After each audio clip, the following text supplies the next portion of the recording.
ಪ್ರಿಯಾಂಕ್ ಖರ್ಗೆ ಅವರ ಒಂದು ಪತ್ರಕ್ಕನೇ ಬೆಚ್ಚಿ ಬಿದ್ದು ಬಿಟ್ಟಾರೆ ಇವರು. ಯಾಕೆ ಭಯಗೊಂಡಾರ? ಯಾಕೆ ಇಷ್ಟೊಂದು ಟ್ರೋಲ್ ಮಾಡ್ತಾ ಇದ್ದಾರ? RSSನ ಚಟುವಟಿಕೆಗಳು ನಿಜವಾದ ಅಭಿವೃದ್ಧಿಗೆ ಬಹಳ ದೊಡ್ಡ ಅಡೆತಡೆ, ಬಹಳ ದೊಡ್ಡ ಬ್ಯಾರಕ್, ಬಹಳ ದೊಡ್ಡ ಅಡ್ಡಿ.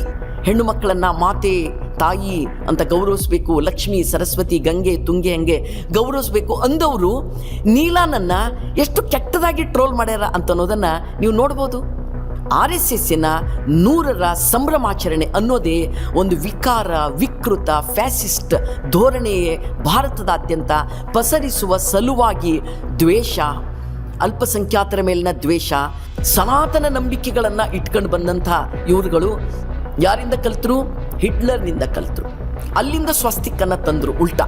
ಬೇಕಾದರೆ ಬ್ರಿಟಿಷರ ಗುಲಾಮಗಿರಿ ಮಾಡ್ಕೊಂಡಿರ್ಲಿಕ್ಕೆ ಇಷ್ಟಪಡ್ತೀವಿ, ಆದರೆ ಭಾರತದಲ್ಲಿ ದಲಿತರಿಗೆ, ಹಿಂದುಳಿದವರಿಗೆ, ಮುಸ್ಲಿಮರಿಗೆ ಅವರು ಅಧಿಕಾರದಲ್ಲಿ ಸ್ಥಾನಮಾನದಲ್ಲಿ ಮೇಲ್ ಬರುವಂಥ ಒಂದು ಪರಿಸ್ಥಿತಿಯನ್ನು ನಾವು ತರಲಿಕ್ಕೆ ಒಪ್ಪಿಗೆ ಇಲ್ಲ ನಮಗೆ. ಅವ್ರು ಹೇಳಿದ್ದು ನಿಮಗೆ ದಾಖಲಾತಿಗಳು ಸಿಗ್ತಾವೆ, ನೋಡ್ಕೊಳ್ರಿ, ಎಷ್ಟು ಬೇಕಷ್ಟು ದಾಖಲಾತಿಗಳು. ಭ್ರಮೆಗಳನ್ನು ಸೃಷ್ಟಿಸಿ ವಾಟ್ಸಪ್ ಅನ್ನುವಂಥ ಸುಳ್ಳು ಯೂನಿವರ್ಸಿಟಿ ಮೂಲಕ, ಇತ್ತೀಚೆಗೆ ಯೂನಿವರ್ಸಿಟಿಯ ಮೂಲಕ ಯುವ ಜನತೆಗೆ ಸುಳ್ಳು ಇತಿಹಾಸವನ್ನು ತಲೆಗೆ ಹಾಕಿ ಅವರು ದ್ವೇಷವನ್ನು ಹುಟ್ಟಿಸ್ತಾ ಇದ್ದಾರೆ. ಅವರ ರಾಜಕೀಯ ಪಾರ್ಟಿಲಿದ್ದಂಥ ಅನೇಕ ಜನರದು, ಇವನ್ BJP ಅವರ ಮನೆಯಲ್ಲಿ ಅಳಿಯ ಮುಸ್ಲಿಮ್ ಇದ್ದಾರ ಅಥವಾ ಸೊಸೆ ಮುಸ್ಲಿಮ್ ಇದ್ದಾಳ, ಇದಕ್ಕೇನಂತೀರಪ್ಪ ಅಂತ ಕೇಳಿದ್ರೆ ಉತ್ತರ ಹೇಳಲಿಕ್ಕಾಗಲ್ಲ.